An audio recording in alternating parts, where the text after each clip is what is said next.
It's a delight to have you here. You're so very well behaved. You were came right to silence when I got up here, so I appreciate that. I'm sure that's the good disciplined nature that Minister Blair is used to in his contact with our armed forces here in Canada and around the world. So on behalf of the Embassy of Canada, I'm very grateful that you're here with us today. And the Atlantic Council, I'm very grateful for the partnership in presenting this discussion today, which I know will be very interesting for all of us. So you're very welcome here at the Embassy. We're going to hear some insights today from Minister Blair, Canada's Minister of National Defence, and then there will be an armchair discussion afterwards. You know, this meeting here today and having this discussion is very timely. Canada has just released a very important new defence strategy entitled Our North Strong and Free. It is not an aspirational document. It is a document that sets very clear commitments, and it is a list of what we plan to do, what we plan to acquire, and how we plan to operate in order to protect the sovereignty of Canada and promote global security and act in concert with our allies. We understand, and it's not lost on any of us, that there is a sharp increase in global instability and that global strategic threats, unfortunately, are on the rise. And we also understand as a country that we bring specific capabilities, specific expertise to the table, and we are committed to doing our best to make those contributions, not only to the protection of our own country, but to our cooperation and contribution with our allies. We understand that Canadian national security is also North American security, and North American security is essential for transatlantic security. So these, I think, are some of the themes that hopefully we will be discussing here today. The Minister and I and our delegation have had a busy day so far, including a meeting with Secretary Austin. And what struck me in that discussion, which was broad and wide-ranging, where we talked about things that we're doing together in the Indo-Pacific, in Europe, in Ukraine, in Latvia, concerns around the crisis in the Middle East. We talked about NATO, of course. We talked about NORAD. We talked about Canada's defense policy update, how we patrol the continent together in the seas and in the air and underwater. But what struck me about Secretary Austin through the course of this whole conversation is how he repeated pretty much at every turn when we were talking about these different topics that we are very lucky as neighbors to have built-in trust that has been gained over decades of working together, to have interoperability, and that in all of this work, we're stronger because we're working together. So today, I think hopefully we'll spend some time exploring some of that. Minister Blair is joined on stage by Ian Brzezinski, who is a senior fellow with Transatlantic Security Initiative in the Snowcroft Center for Strategy and Security. So I look very much forward to this chat we're going to have today. I thank you once again for coming, and with that, I'd like to turn it over to Minister Blair, who's going to make a few opening remarks. Minister.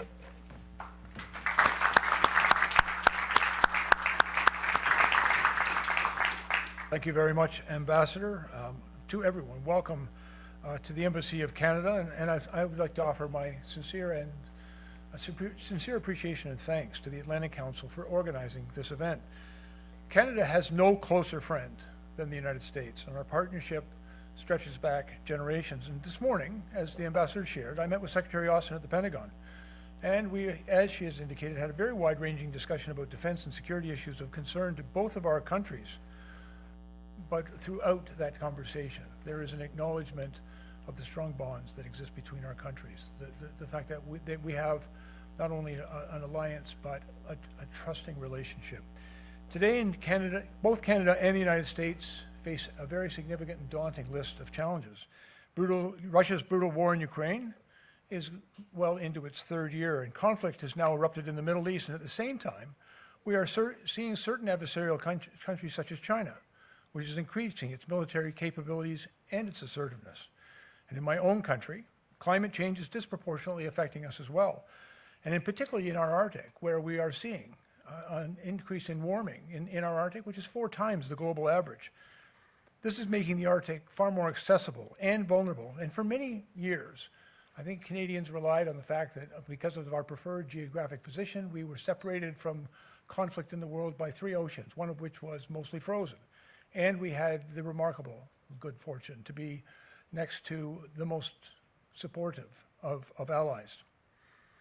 But as Russia and China have been investing in new infrastructure in our far north, creating capabilities in the region, they've both shown a willingness to work together against our strategic interests. And together, this creates one of the most fraught and challenging security environments that Canada and the United States and all of our allies have seen for some time. And these threats require all of our countries to respond. And I hope you can see in our new defense policy update, that's what Canada is doing to our policy update entitled Our North, Strong and Free. Now, this policy is focused on protecting Canada and North America. Job number 1 is securing our North and doing our job of working with the United States to ensure continental security. It's also a policy which is backed up by major investment in our military. And with this policy, Canada is investing an additional $8.1 billion over the next 5 years and $73 billion over the next 20. Now, by 2029, 2030, our defense spending is, with currently approved expenditures, is projected to reach 1.76% of GDP. Now, I hope that it's acknowledged that this is a significant step towards reaching our NATO commitment of 2%, a target for which Canada and all of our NATO allies have committed. Through this policy, we're acquiring new capabilities for the Canadian Armed Forces that will allow them to detect, deter, and defeat the new threats that we are facing. And we're investing in new maritime sensors, airborne early warning aircraft, long-range missile capabilities, a new fleet of tactical helicopters, a network of northern operational support hubs that will allow us to have our forces to maintain a greater year-round and persistent presence right across the Arctic and the North. I believe that these investments are going to enhance Canada's ability to defend our country, our Arctic sovereignty, and working in partnership with the United States, our continent. All of these expenditures articulated in this defense policy are fully costed and funded by our government. But let me acknowledge to you all, we're doing a great deal. We will have to do more. And in this document, we've also set out capabilities for which we have already begun to explore options, including a new fleet of submarines, modernized artillery capabilities, a modernized tank fleet, and more investment in integrated air and missile defense. In addition to this, we're putting our shoulders to the wheel and doing the necessary work to modernize our contribution to NORAD. 2 years ago, the Government of Canada announced an investment of nearly $40 billion to modernize NORAD, our greatest investment in NORAD in well over a generation. And with this commitment, we are ensuring that the Canadian Armed Forces will have the equipment, resources, and infrastructure that its members will need not only to defend our country, but to fulfill our obligation to our closest allies. And to monitor the continent, we need to make sure that we do this in lockstep with our American allies and friends. We are deepening our commitment to the extraordinary partnership, a bilateral command unlike any other in the world. We're building a new Arctic over-the-horizon radar capability that will improve how we detect threats in the north, and we're upgrading our infrastructure at 4 forward operating locations so that we can respond as required. We're investing in advanced capabilities for the Canadian Armed Forces that are going to enable us to better defend our country and our continent. And by being strong at home, it will also enable us to be strong for our allies around the world. Among the new investments is new Arctic and offshore patrol ships. We have acquired and signed contracts for a new fleet of 88 F-35 fighter jets and up to 16 new Boeing Poseidon 8 multi-mission aircraft. We're also investing in new drone capabilities, air-to-air refueling aircraft, and very much more. And in fact, just over the past 18 months, we've signed deals for approximately 140 new aircraft for the Royal Canadian Air Force. And these platforms, when delivered, are going to strengthen our contribution to continental defense, and they are going to enable much greater interoperability, compatibility, and even exchangeability with our allies in the United States. Because in this age of disruption and disorder, we need to be able to work seamlessly with all of our allies, and in particularly with America. Our technology needs need to fit together. We need to be able to communicate and make rapid decisions together. We need a united and integrated front. And frankly, this is what NORAD modernization is all about.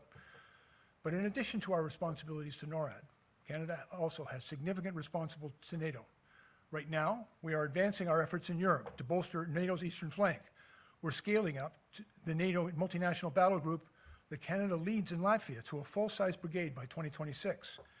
I'm especially looking forward to being back in Washington this July for the NATO summit and the work that we will be doing together to further strengthen the alliance, to support our partners as we celebrate 75 years. We will continue to support Ukraine in its historic fight. Canada has committed nearly $14 billion in total aid to Ukraine, but we must keep going and we must do more. Right now, Canadian soldiers across Europe are training Ukrainian troops. And since 2015, we've trained nearly 40,000 Ukrainian Armed Forces members, and that work is going to continue every single day. We're going to keep supporting Ukraine as they defend their sovereignty and their democracy, and we're going to find ways to respond to their urgent requirements for artillery ammunition and for air defense systems. And shifting our gaze around the world, to the other side of the world, the Indo-Pacific region. Canada, like the United States, has significant interest in maintaining stability and security there.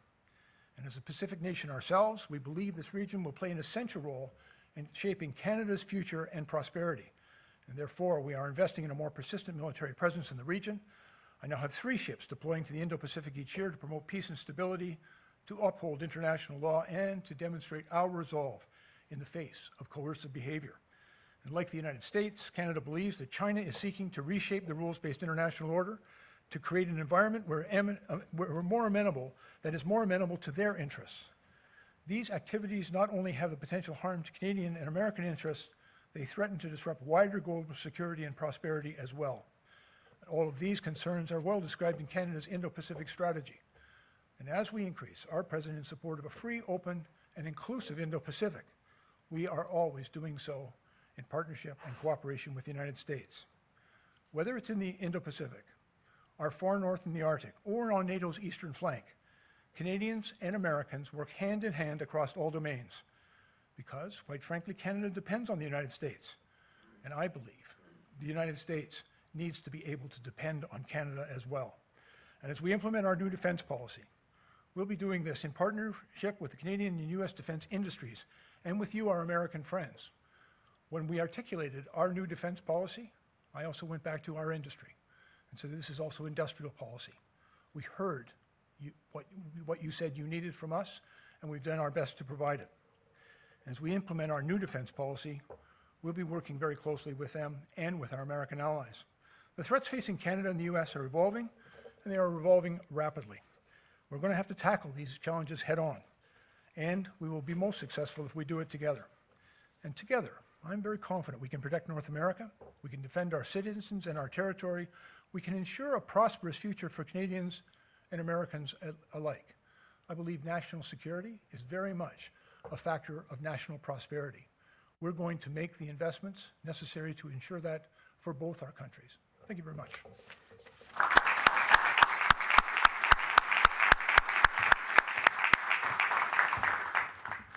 Thank you, Mr. Minister.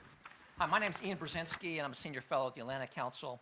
And on behalf of the Atlantic Council, let me just say to the ambassador and to the embassy here, thank you so much for the privilege of co-hosting this event with you.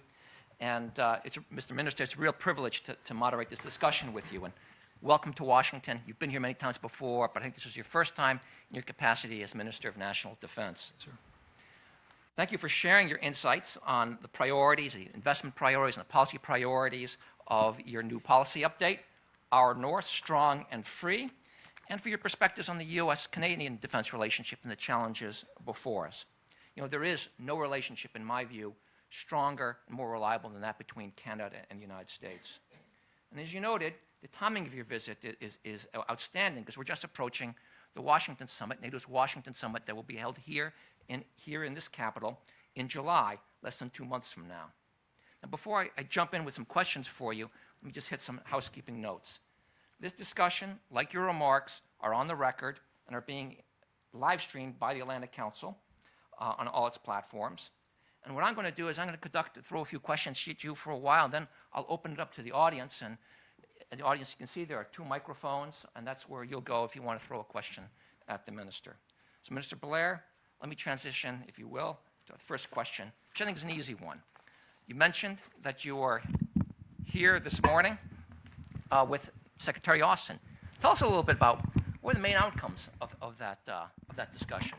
Well, thanks very much. And you know, when the day I was appointed, I've had a number of ministerial positions within the Canadian government, most recently as the Public Safety Minister. But when I was appointed the Minister of National Defence, quite frankly, I'll share with you, when the Prime Minister called me into his office and said, I want you to take on responsibility for Canada's national defence, that's a job no man could say no to. And when Secretary Austin, when it was announced that I was moving in that position, Lloyd was one of the first people to call me. And he said, congratulations, you now have the hardest job in government. But he also told me you also have the best job in government. And he's been proven right over and over again during my brief tenure in that role. This morning, I went to see Secretary Austin. I was most interested in his feedback on some of the investments we've articulated in our new defense policy update. We also talked about the state of the world, some of the new and emerging challenges. We talked about Ukraine. We talked about the situation in the Caribbean and Haiti. We talked about the Indo-Pacific. We talked about the North. And we talked about the things that we have to do together. It was a great conversation. And you know, one of the things that I've also come to really appreciate is Defense Secretary Austin has demonstrated remarkable leadership right around the world in bringing our NATO allies, but many others, to the table in the Ukraine Defense Contact Group.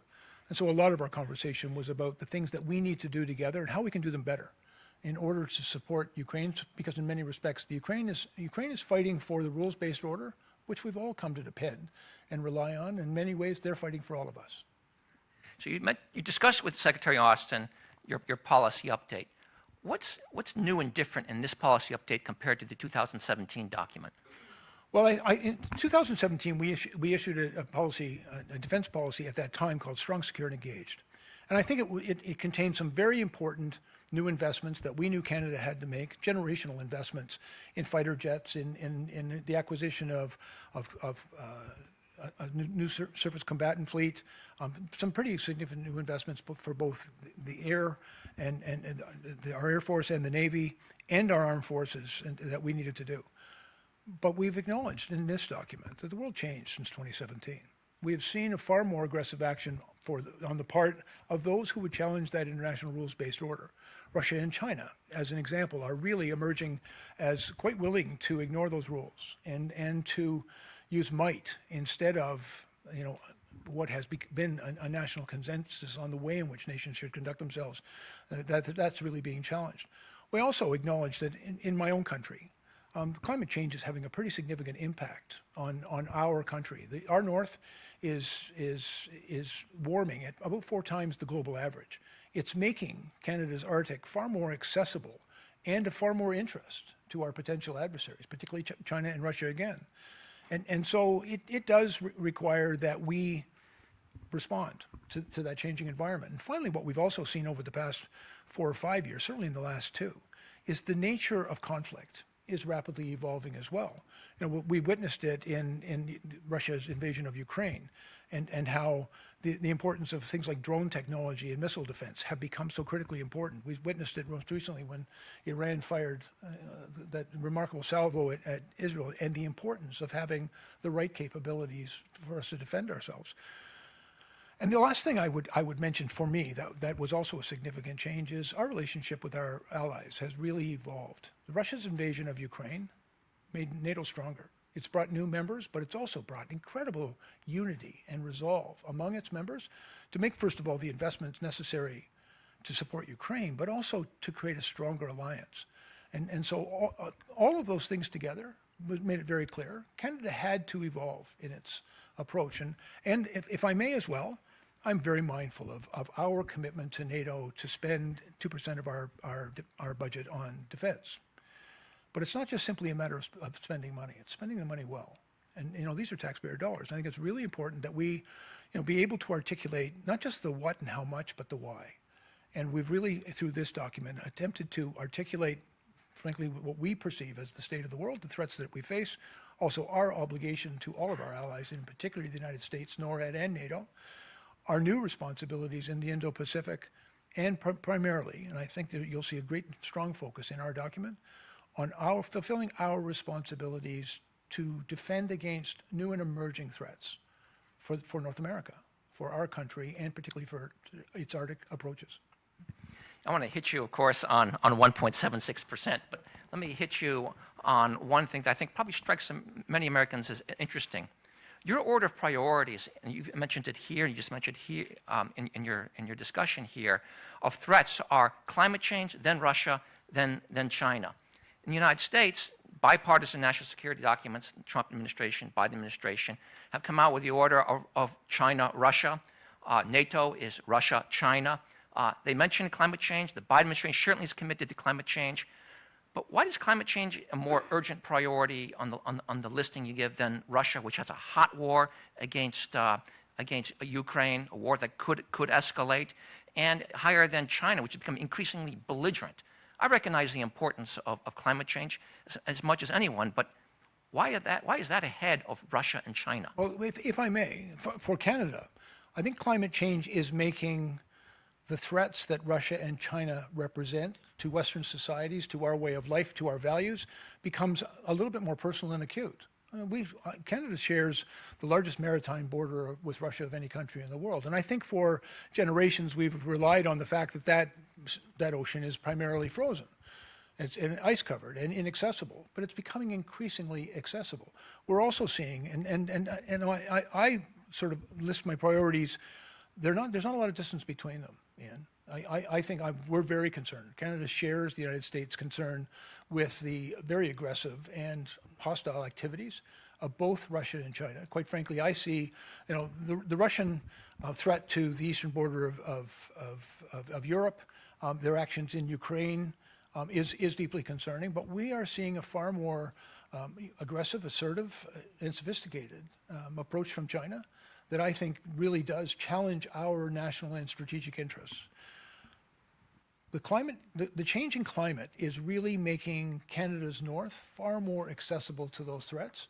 And I think for me, it elevates my responsibility to step up and to do more in our north. Because, I think we have not been complacent, but I don't think we necessarily felt the urgency in defense of North America, because we have always been defended by distance and our proximity to the United States.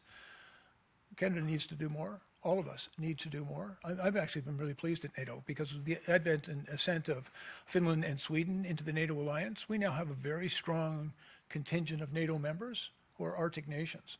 And focusing, as quite necessarily, we focus on the Eastern Front with Russia and Europe, in the Baltic states, Poland and Romania, but we're also thinking about the potential threats that exist from the north and on our western flank. Canada has some responsibility that we're going to step up to it. That's excellent to hear. But on 2%, and this is coming down, you've talked about the challenges you're facing in the north. You're facing increased challenges in the west and to the east. Is 1.76 by 2020, 1.76% of GDP by 2029 enough? Canada, for several years, has been a signatory to the commitment to bring its defenses up to 2%. Yet, you're going to wait another 5, 6, 7, 8 years before you not even hit 2%. You've got allies out there who are spending 2%, 2.5%, 4% in the case of Poland. What do you tell them? Did Secretary Austin press you on this? Actually, I was able to explain to Secretary Austin the approach that I've taken in this new defense policy update. For a very long time, defense spending in Canada was, even under the previous government, below 1% of GDP. We recognized we needed to do more, and since I got this job, the very first day I got this job, I made very public statements that Canada recognizes we have to do more, and we're going to do more.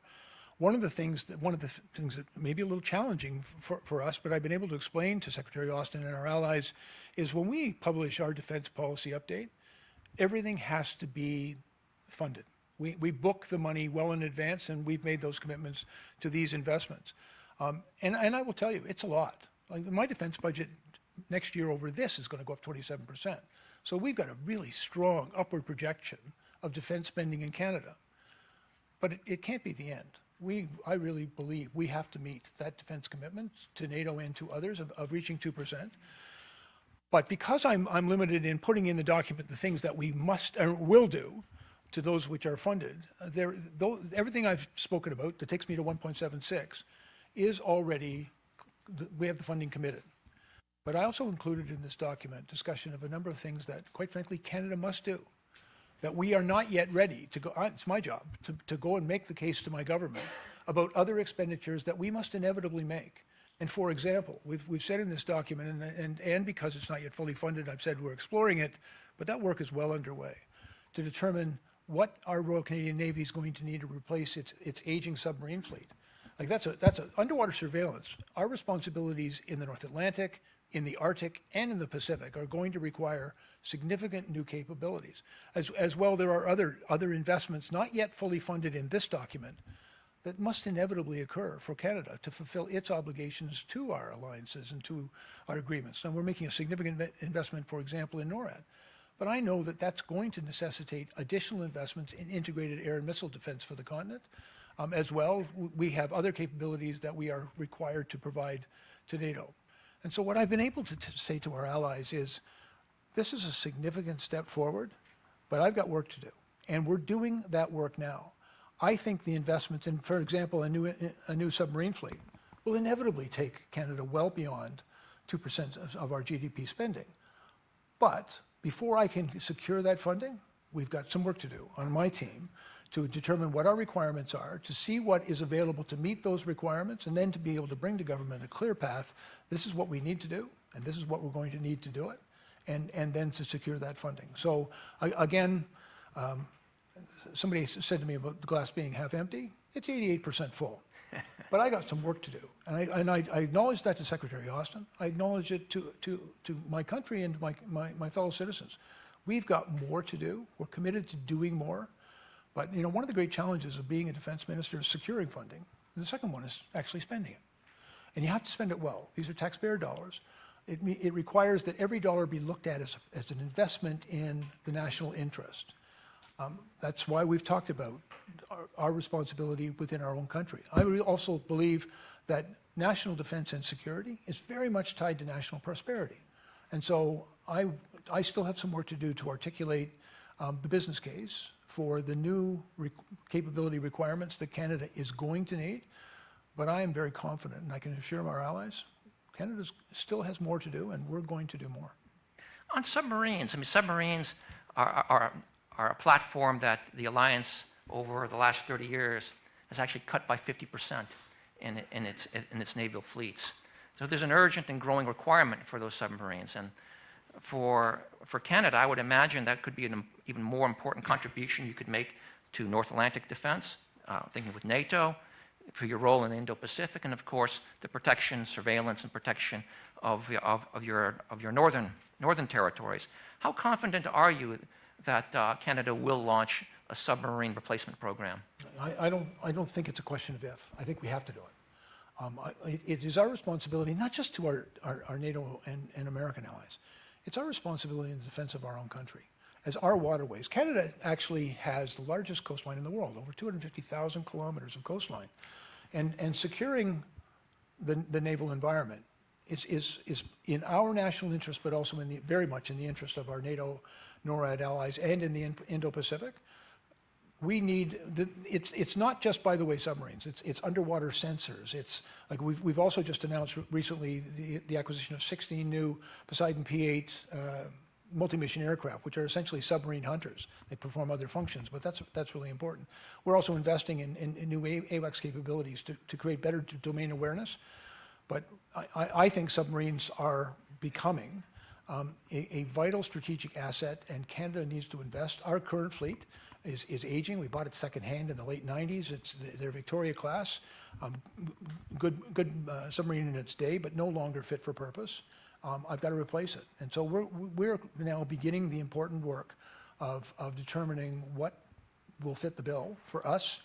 And then I have to secure the funding and work through with my officials a plan to do that. But I will also tell you, and as soon as I indicated in this document an interest and a commitment to pursue that among many other things, quite a number of our allies have really stepped up and want to work very closely with us on that. And we see the strength of united purpose. We saw it with AUKUS, with Australia and the United Kingdom and America, for example, coming together and finding ways to meet that commitment together. I'm also quite keen to work with allies and with the AUKUS members on some of the next work that needs to be done. Let me shift over to Europe. And you mentioned in your conversation with Secretary Austin, you talked about Ukraine. Do you believe the alliance is doing enough to support Ukraine today? Many, including myself, fear that the United States, Canada, and the allies have only provided enough to Ukraine for an able to survive rather than decisively defeat Russia's invasion on Ukraine's terms, decisively and swiftly. In a way, we're almost perpetuating this conflict, in a way that's grinding Ukraine down. Do you agree with that assessment? Is there more we can and should be doing to provide the Ukrainians the means for immediate success? Yeah, can I just share with you that I think that we always need to find better and more urgent responses to Ukraine's real needs. We want to make sure that, I think we have to be in this until Ukraine's victory, and ultimately to create a secure and peaceful situation for that country. One of the things, for example, as I mentioned in my remarks, Canada made an early and pretty significant financial commitment to support Ukraine. But one of the things that I'm finding a little bit challenging is, we keep on announcing supports, but it's taking too long to deliver those capabilities that they urgently require. I was on the phone last week with Rustem Umerov, their defense minister, and the week before in a conversation with President Zelensky. They made their urgent requirements very well known to all of us. And we've tried really hard to respond to that. For example, their need for ammunition. Russia has really significantly upped their production.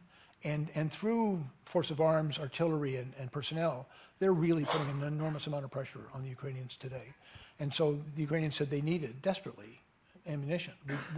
All of our allies in Canada too have really gone to the well and more or less emptied our own stocks. We need to increase productivity for that ammunition, but it's taking too long. And so I entered into an agreement with the Czechs, for example, because they said that they could find a way to acquire those munitions and deliver them within weeks and months rather than years. And so we'll pursue that path.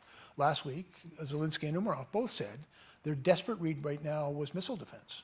And so, primarily under Secretary Austin's leadership, a whole bunch of us have sort of stepped forward. I just met last week with the German defense minister, and they've established a consortium that's going to enable us.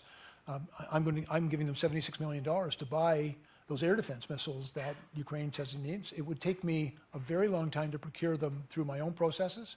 And so I'm taking advantage of the willingness of allies to step up and help, and we're putting money into that. So we're finding different ways to support Ukraine. I think there's also important discussions now taking place at NATO and in Europe and with involving the United States and Canada about what are the next steps and what additional things we can do to bring this to a peaceful resolution, a victory for Ukraine, and also the cessation of hostility.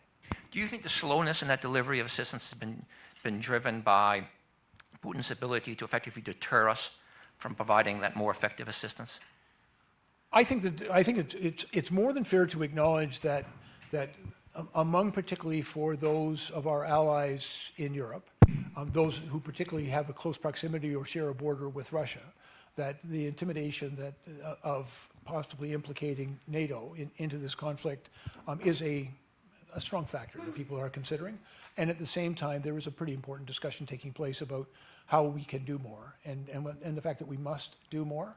But we're also making sure that what we do does not bring us into wider conflict, but leads us closer to peace. Mm-hmm. Now, this, of course, will be one of the issues at the upcoming NATO summit here in Washington. What are your objectives? What are Canada's objectives in the summit? How do you define success for NATO's 75th anniversary summit?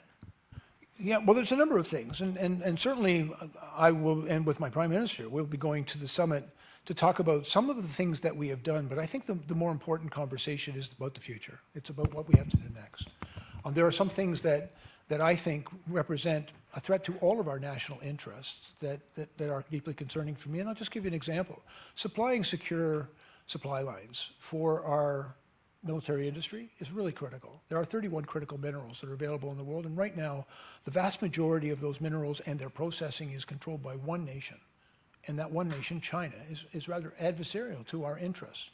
And what we've seen just most recently, for example, when Germany and other countries in Europe had to wean themselves from dependence on Russian energy sources, I think that's a good lesson for us on what we need to do to make sure that we wean ourselves from dependence on one potentially adversarial country, to make sure that we secure the supply of critical minerals, energy, and other important parts of our industries and our critical infrastructure, that we secure that, and we have the strength of our alliances. We can do that with each other and for each other, and doing it together, I think, will be the right approach. So that's, I've been thinking a lot about how to make our alliance even stronger. As I said, I've been really quite inspired by how the war in Ukraine has really united the Europeans and America and Canada into that alliance. I think we are stronger as a result, but it also highlights for us, we've got a lot of work to do. It's one of the reasons in this document, I've articulated it very much as industrial policy, because I've gone to our own industry and said, what do you need from me? Because I have a great deal of things I need from you. And they were really clear on what they needed. They needed clarity. They needed certainty from me on where we were going, what we were going to require, and they need the certainty of long-term contracts. It's one of the things we've tried to provide in this document that wasn't perhaps available to us in our previous policies. Well, I think, one thing that Ukraine has demonstrated to us, the war in Ukraine has demonstrated to us, is a lack of preparedness of our defense industrial base. And it's easy to blame defense industry for that, but it's, I would say, an even more important responsibility of government to drive that transformation of defense industry. Yeah, I'm not at all inclined to blame industry. I think it's a shared responsibility. It's a shared obligation. Well, say we need industry to respond, but industry also needs something from us. They need that clarity as to what we are going to require. They need the certainty of what we need to invest in. There is remarkable innovators, and industry has always been an important partner in this. But I think we all share a concern about its ability to quickly adapt to a changing environment. But at the same time, I think that adaptation, that innovation, can be better supported by all governments in being clear, in providing both clarity and the certainty. I'll give you an example. I went to my ammunition production industries, said, I really need you to up your game. I need you to create new production lines. I need you to secure new supply chains. I'm going to need you to deliver more and faster. And they said, okay, but we need two things from you. We need investment in those new production lines. I've gone and secured the money in this new policy update to help them with that. But they also need the certainty of long-term contracts. And so, again, you'll see close to $10 billion that we've articulated in our document, so that I can go to industry and say, okay, I've got the money. Let's sit down and talk about increasing your production and then creating those dependable supply chains for our industry requirements.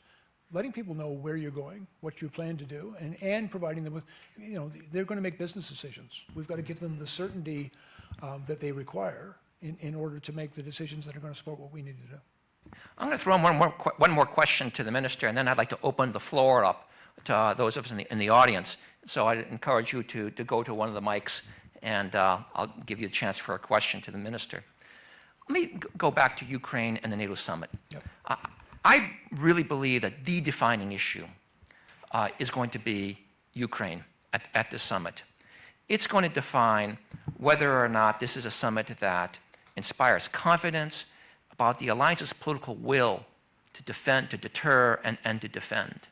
And I say that because I think of NATO's advantages over Russia. And we got $52 trillion in GDP to less than $2 trillion of GDP in Russia. That's more than 25 times. We've got $1.3 trillion in defense spending to Russia's, 88 to 100 billion dollars. So more than 10 times.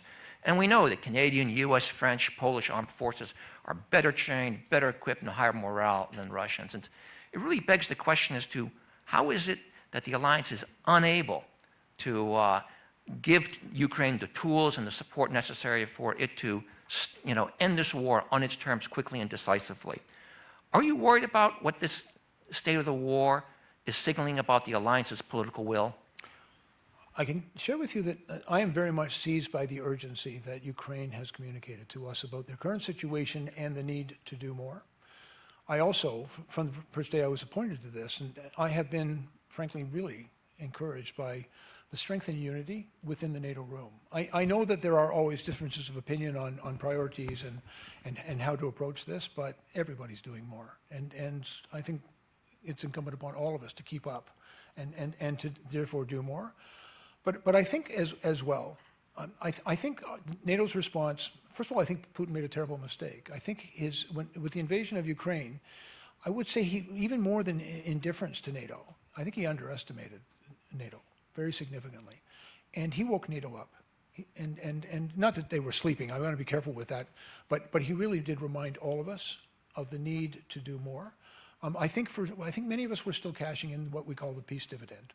You know, the end of the Cold War, and as a consequence, in countries right across Europe and in my country, defense spending actually just fell below what it was required.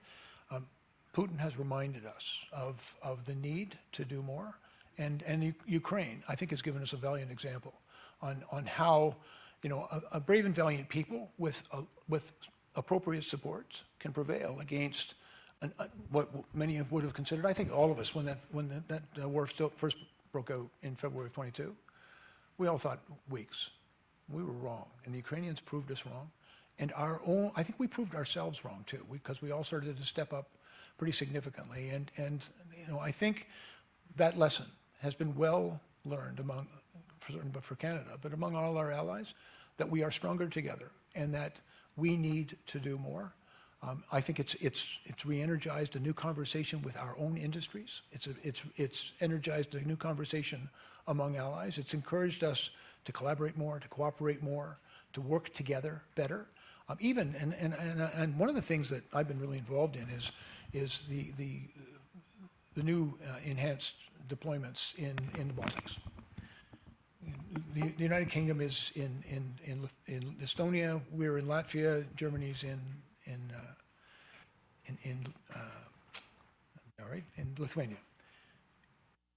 One of the things that we have seen there is like, for us in Latvia, over 10 countries have come to join that coalition. We're learning how to work together.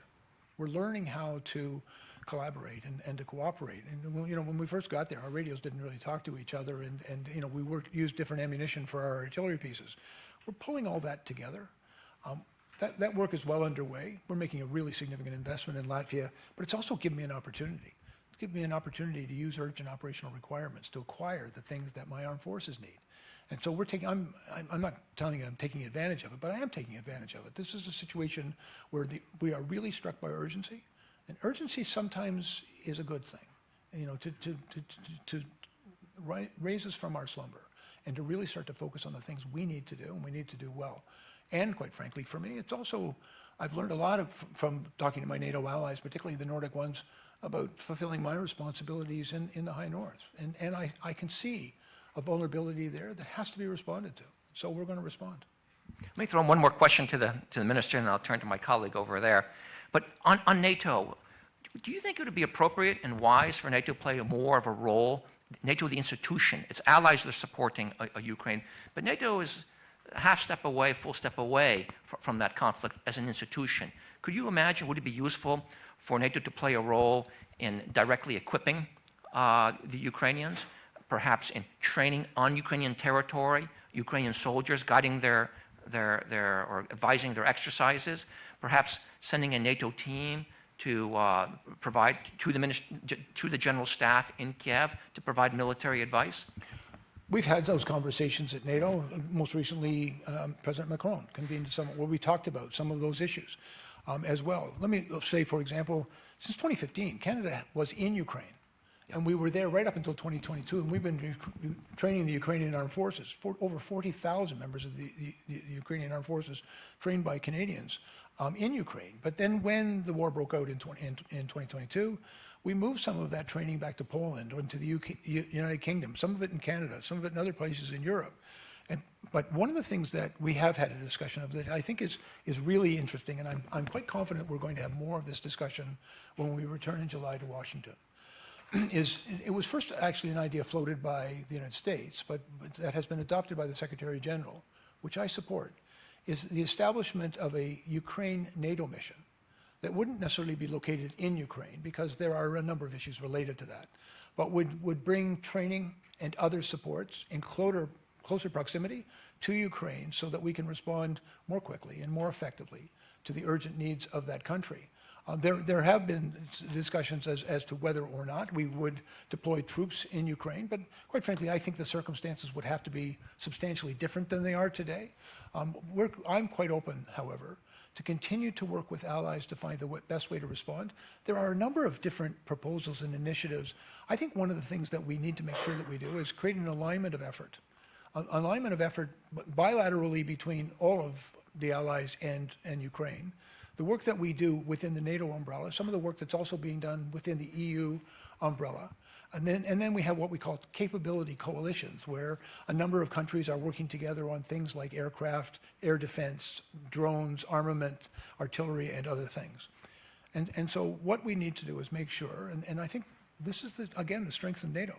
The leadership in NATO is really quite remarkable in this regard. To bring a greater alignment in those efforts, I think we need to be more effective in supporting Ukraine. And I've seen some really brilliant work that's been done. But I think we also see that more needs to be done, and we're going to do it. Let me turn to our colleague on the floor there. If I could ask people, one question, encourage others to come up. Please give us your name, your affiliation, and keep your question or point concise. And the answer probably won't be, by the way. But I think I can do that. Good afternoon, Minister, Ambassador. Thank you for having us. My name is Jordan Law, the Defense Fellow for Senator Cardin, Senate Foreign Relations Chair. You spoke to what the One North policy is and why it's necessary. My question is about the how. How can the new One North strategy and the now almost 3-year-old U.S. National Defense Strategy align their shared goals to integrated deterrence, and what can we, the U.S., do to assist Canada in ensuring that they can fully implement their new defense goals? yeah, thank you very much. And first of all, as we've indicated, Canada has, for 68 years now, we celebrated our anniversary yesterday, been in, I think, one of the most extraordinary bilateral defense arrangements between any two countries in the world, NORAD. And we've made a commitment to, both of us, to very significant investments in NORAD modernization. But part of that commitment just wasn't merely a commitment of funding. It was a commitment to work together, to share information, to ensure that the systems are fully integrated, seamless, because that is our shared responsibility to the North American continent, is to provide that defense. And I think there's lessons in that I want to build upon. I had the opportunity, for example, to go down and have a conversation in Colorado Springs with the commanding general of NORAD. We talked about the work we have to do together. But I've also talked about, for example, the resources that the United States has deployed in Alaska. There is also a bit of a gap, in my opinion, between Alaska and Greenland. That's my responsibility. And so I intend to work very closely with the United States, frankly, to seek their advice and their support to build out a stronger, more persistent capability for the Canadian Armed Forces in our Arctic, so that we can fulfill our responsibilities to first of all, to the United States, through that relationship, to create a strong, united, and integrated front to face the challenges that both Russia and China are presenting to us in that region. And then as well, I think there's a great opportunity to become more integrated with other Arctic nations, because we all have that responsibility. And again, as I mentioned in my remarks, I think climate change, the advance in technologies, and some of the adversarial actions of our potential adversaries has really drawn us to a requirement that we step up, that we respond appropriately. And I believe very strongly Canada has a responsibility to the Americans, but also to our own country, to strengthen continental defense. And I think the best way to do that is together. And frankly, the United States has always been strong in the North. Canada just simply needs to be stronger to join them. We go to my left. Sir? Good afternoon, sir. I'm George Benitez, a senior fellow at the Atlantic Council. Sure. Thank you so much for speaking with us today. Sir, I wanted to thank you for the comments you've made. We may not always agree with the things we're discussing, but we do appreciate your honesty and the fact that you speak to your neighbors in truth. I also want to thank you for what Canada has been doing for Ukraine. We appreciate the valuable contribution you're making, not only to protect democracy in Ukraine, but the democracy also of our NATO allies, and also democracy on this continent. In addition to that, though, I do want to share some concerns that your allies have. In particular, you make a very persuasive case. You bring good evidence that China that Canada is improving and making incremental changes. But to American ears, it still sounds like you're not meeting the Wales Pledge of 2024, and you don't plan to meet it in 6 years by 2030, that you're still promising that you're going to underperform on those things. So my question is, you've shown us that some of the threat perception is changing in Canada. You're making incremental changes. How can our allies here in the United States and elsewhere in NATO see that there are changes in Canada's threat perception that are keeping up with the new security environment, which you made a very good case for? As you said, Canada has a long maritime border with Russia, that for years Russia has been militarizing. And also, you have China that's declared itself a near-Arctic nation and has specifically targeted Canada with diplomatic, political, information, economic, and cyber warfare against your country. How can we see that your political parties and your voters are responding with the right defense capabilities to meet this new security environment? Thank you, sir. Thanks, George. George, thank you. And I think it is the question that I have to respond to. First of all, so I got this job. When the Prime Minister asked me to take on this ministry, he said, Bill, go get things done. Because quite frankly, I think we're both tired of announcements and good intentions and aspirations. We just got to go get things done. And so in this document, I have been able to present significant new investments. And quite frankly, since we formed government, a doubling of defense expenditure, and by 2029, tripling of our defense expenditure. But I also try to acknowledge as candidly as I can to everybody, Canada is going to do more, but we have to do more again to meet that. And it's not just, and I say this respectfully, I support the Wales commitment, the 2%. My Prime Minister has been very public that he is committed to reaching that goal. I think we share that. But as well, it's very difficult sometimes to convince governments or even your citizenry to meet a mathematical formula. So what I've tried to do is articulate not just the what and how much, but the why.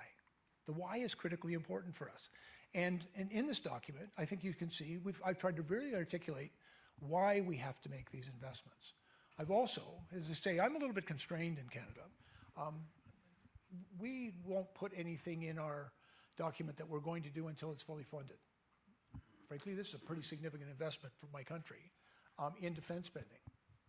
It's great, it's just not there yet. And so I've also tried to articulate, I've got more to do. And I know I've got more to do, and I'm going to do that work. Like, I'm absolutely committed to do it. I believe Canadians also understand that we need to do more, but they're not 100% yet convinced as to what we need to do. And I've also got to let them know how much it's going to cost. But it is a significant new investment. I believe Canada has always answered the call. You know, but the vast majority of what we have done historically as a nation is expeditionary. We go somewhere else. We've gone to Europe. We've fought in both world wars. We've been in Iraq. We've been in the Middle East. We've been on all sorts of peacekeeping missions. We always say yes when someone asks us to come and help. But what we're dealing with now is the world is, as I've just articulated to you, has become an increasingly challenging and dangerous place. We're going to have to do more. And then we have this new threat environment on our own shores, in our own Arctic. You know, one of the things that Canadians have told me is Arctic sovereignty, our domain over our own country, isn't predicated on a plane flying by once in a while or a boat going by when the ice is out. It's about infrastructure, and it's about people, and it's about creating military capability. Those require investments, significant new investments. And so we've told that story. I'm very confident. I'll just simply share with you.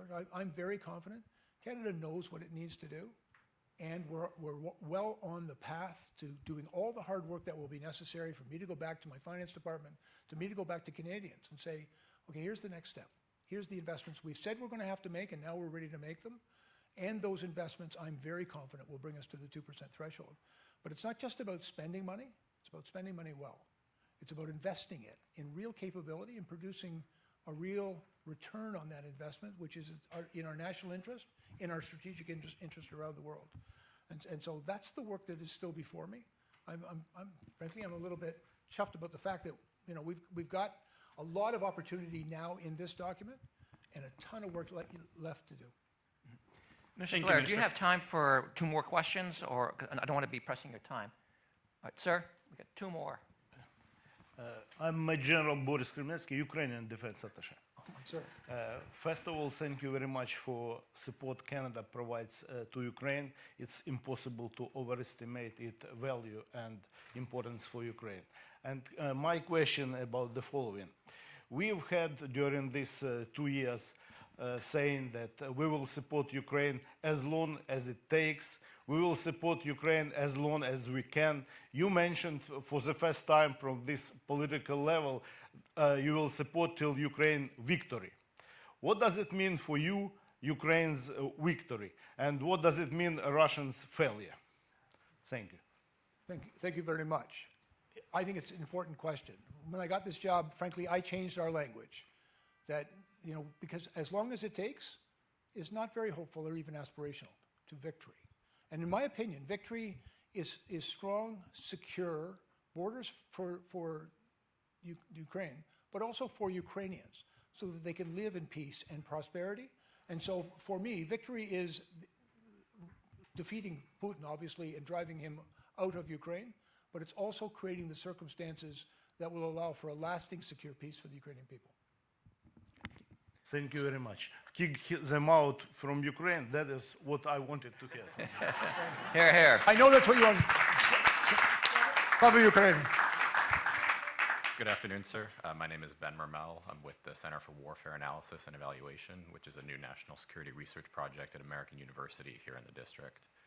My question to you is that history doesn't really repeat itself, but it definitely rhymes.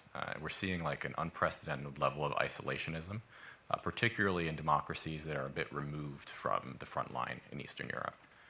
What's the pitch that you make to voters when they say, why send our money to Ukraine? Why send our money to Israel? It's a conversation here in Capitol Hill, in DC, that's sort of very hard to be responsive to. So I was curious, what's the Canadian perspective? Yeah. Well, first of all, there's still very strong support for Ukraine and Ukrainian people in my country. We have a very large Ukrainian population, but even well beyond that. That argument would be particularly compelling for people of that descent, but for all Canadians. We've characterized the fight in Ukraine as not just simply the illegal invasion of one country by a bigger country. It really is fundamentally a challenge to the rules-based order that we have all relied on to keep peace and ensure safety around the globe for almost 80 years. There are, the rules that we have all agreed to on how countries will deal with each other and live together in peace and prosperity have all been predicated on respect for sovereign borders. And it challenges this notion that might somehow can make right. When we are coming to the assistance and aid of Ukraine, it's an acknowledgement Ukraine is not just fighting for their survival, they're fighting for all of us. They're fighting for that rules-based order that has kept us all safe. They're also, I think Canada understands, as it always has, its responsibility to our allies. We believe in multilateralism. We believe in support for countries that share our values. We have signed on to those commitments, and we have bled on those battlefields. And so that's a really important part of our values. And our tradition is to be there for your allies wherever they're required. And so, quite frankly, I think what Canadians really need to hear from me is that commitment, which I believe they share, but also then how we are going to invest their hard-earned taxpayer dollars in delivering on that commitment. And that includes increasing the strength and capability of the Canadian Armed Forces, but it also, they have every expectation of us that we will work smart with our allies, that we'll be in close collaboration, that we'll seize the opportunity that collaboration and synergy that is created among allies. That's my country's expectation. We are a country that really does, I think, embrace multilateralism and our responsibilities to those relationships. Thank you. Minister Blair, thank you for your time. Let me throw one last question, perhaps as part of maybe your final remarks to this group. And we've been asking a lot of Canada in this discussion. When you came here to Washington, is there anything you were asking of us, of the United States, of Secretary Austin, that you'd like to see the United States and Canada do more together, perhaps in the Arctic, perhaps in the Indo-Pacific, in the defense realm, or perhaps somewhere else? Well, I will tell you quite candidly, one of the things I came to speak to Secretary Austin about is I'm asking for his help. because I've got a big job to do in building out for the Canadian Armed Forces significantly enhanced defense capabilities in Canada. We also have significant investments and we want to take advantage of the opportunity. Canada has some remarkable expertise that I think can be helpful to our allies. I wanted to make sure that our allies know about that capability and expertise so that we can share it. For example, we're having discussions about the second pillar of AUKUS and things that Canada, I believe, can make a very real contribution to in AI and in quantum computing. But there as well, there are things that I'm going to have to do. Building out a new integrated air and missile defense requires a good partner. Fortunately, I'm blessed with one, which is the United States. And so they've got some extraordinary capabilities. I've just got to build out my part of that so that I can be there for them when they require it. Like I said, I've asked for help, but I have every expectation it'll be there. There's a remarkable relationship between my Canadian Armed Forces and the U.S. Armed Forces. We work together, we train together, we often operate side by side. I've got Canadian generals integrated in almost every command center around the world. That's a relationship we really rely on, but I've tried to be really candid with our partners too. We've got a ton of work to do. We've got a lot of investments that we're going to have to make to bring in more people, to bring in more capability, to acquire new technologies in order to fulfill the responsibilities that I've tried to articulate in this document. I think we'll be far more successful in doing that.